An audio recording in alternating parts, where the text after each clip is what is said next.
Despite being over 2000 years old, the Stoic philosophy is still highly relevant to our modern lives. Here are 8 important life lessons from the Stoics. Facebook, Twitter, LinkedIn, mail, WhatsApp share. Life lessons from the Stoics. Marcus Aurelius. Marcus Aurelius, Roman emperor and Stoic philosopher. Who were the Stoics? Stoicism is a school of Hellenistic philosophy that was founded in Athens around 300 BC. It was the dominant philosophy in the Roman and Greek worlds until the Christian religion took over about 500 years later. The founder of Stoicism was a man named Zeno of Citium, Citium being what is now known as Cyprus. However, the 3 most famous and widely studied Stoic philosophers were Seneca, a politician and playwright, Epictetus, a slave, and Marcus Aurelius, a Roman emperor. Why is Stoicism still relevant? Unlike many other philosophies which are more theoretical, Stoicism is a very practical philosophy that is easily applied to our modern lives. Stoicism is a tool that can help us better deal with life's inevitable ups and downs so that we can live a happier and more peaceful life. But most importantly, Stoicism has some valuable lessons that we can apply to become better men, better partners and better parents.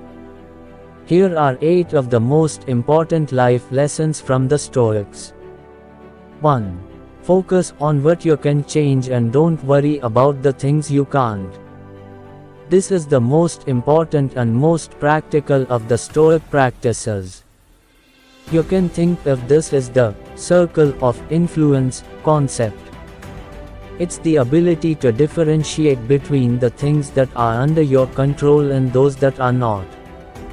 The chief task in life is simply this: to identify and separate matters so that I can say clearly to myself which are externals not under my control, and which have to do with the choices I actually control. 2. Treat every problem as an opportunity.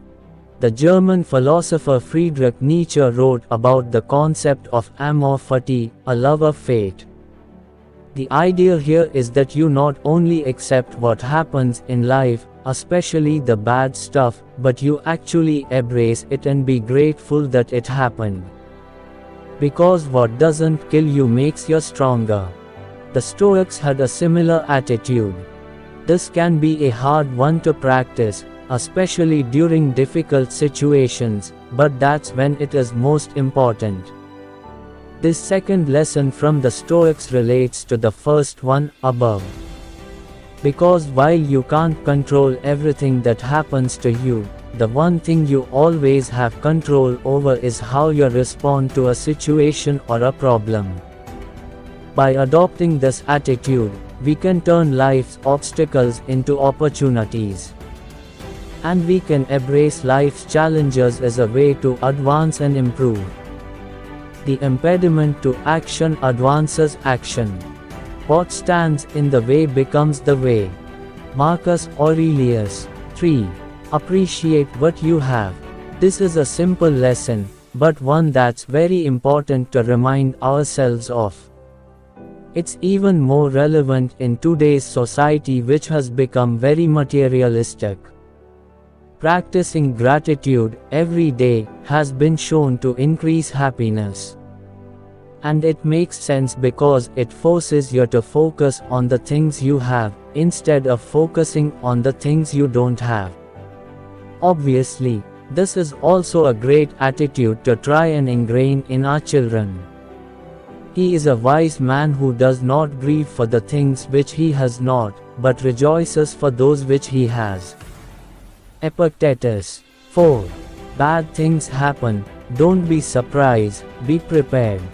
The Stoics practiced an exercise they called premeditatio malorum, the premeditation of evils.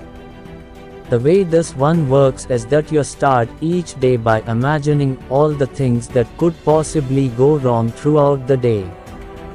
Whilst this sounds like a very depressing way to live your life, the principle behind it is a good one. It means that when we do encounter some of life's inevitable setbacks, we are less likely to collapse into a quivering mess. Instead, we are prepared and ready to respond in the most positive way possible.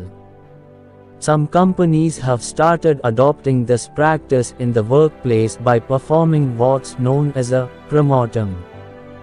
At the start of a new project, the project manager will get the team to brainstorm all the things that could go wrong or get in the way of success. By planning for these events in advance, they are better equipped to manage the obstacles when they do occur. In our personal lives, I think a very practical application of this principle is with regards to your marriage or your relationship. It's easy to be romantic and think yours will be different, and hopefully, it might.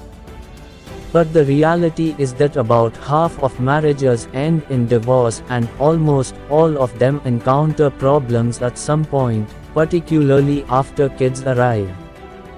By being aware that this is likely to happen, you can take preemptive steps to help reduce the risk, e.g., not taking your relationship for granted.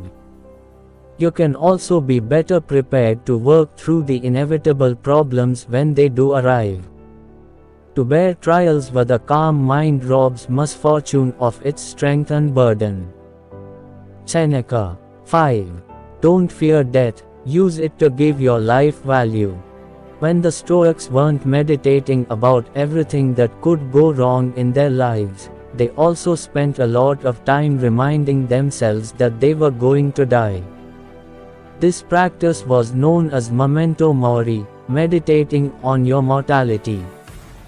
You may be thinking what a morbid and miserable bunch of people the Stoics must have been, but apparently, that was not the case. Much like the previous example, the principle behind this practice is a positive one which is designed to increase happiness. Being aware that we are going to die and that it could happen at any time is intended to deliver two important benefits. Firstly, we should not fear death, because we all die eventually and it's going to happen regardless. See Lesson 1, don't worry about things you can't change.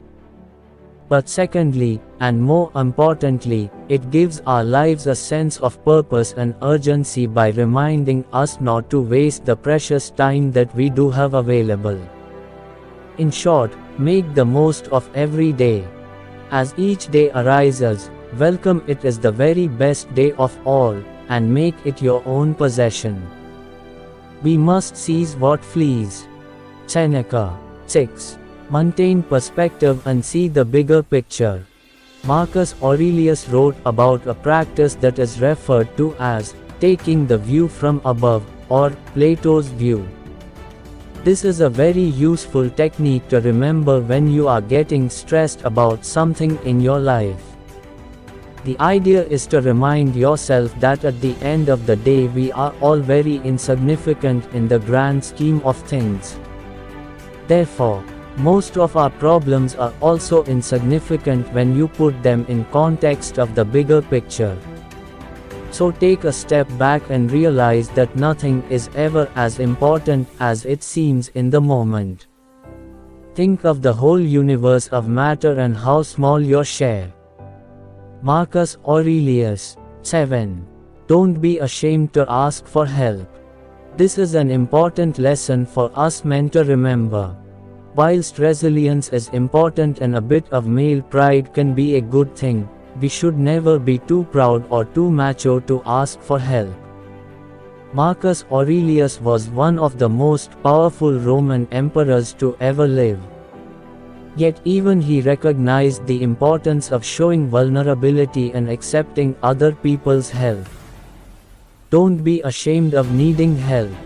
You have a duty to fulfill just like a soldier on the wall of battle. So what if you are injured and can't climb up without another soldier's help? Marcus Aurelius. 8. You never stop learning. Many years before the Stoics, it was Plato who famously said, "The more I know, the more I realize I know nothing." And the Stoics also adopted this philosophy in their teachings. It's an important lesson to remember, particularly if you find yourself getting a bit arrogant or righteous at times. There is no such thing as the perfect parent or the perfect partner. We are continually evolving and learning lessons as we go. So it's important to keep an open mind and allow ourselves the freedom to learn and improve.